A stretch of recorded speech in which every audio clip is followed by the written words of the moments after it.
This is Sarmad Rao with weather updates. बारिश ने कर दी है शहर की बुरी स्टेट। चले कुछ लोगों से हम करते हैं बात, पूछते हैं इनसे कि कैसे हैं हालात। बारिश से कराची पूरा बन गया है वीनिस, पानी में मेरा पूरा डूब गया है पीनिस। मैं तो दही लेने आया तो थोड़ा भार, अचानक बारिश हो गई तब से हो गया हूँ ख्वार। फंस गए रोड्स पे जितने भी हैं लोग, जिंदगी जैसे एक बन गई है जोक। जल्दी घर पहुंच जाऊं इतनी सी है होप, नहीं कर पा रहा हूँ जिंदगी से कोप।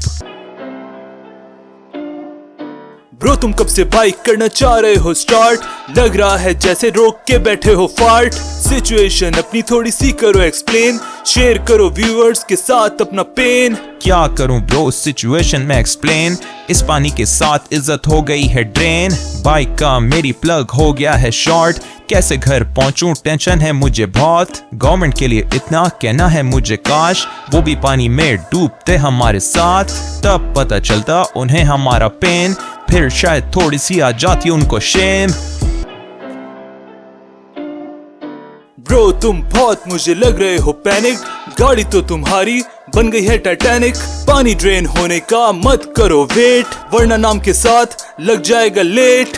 बस क्या बताऊं क्या हो गया है हाल, यही हालत हमारी होती है हर साल। काश लगा सकते हम चीट सी वेज, कम से कम ऐसे टाइम पे रहते हम सेफ।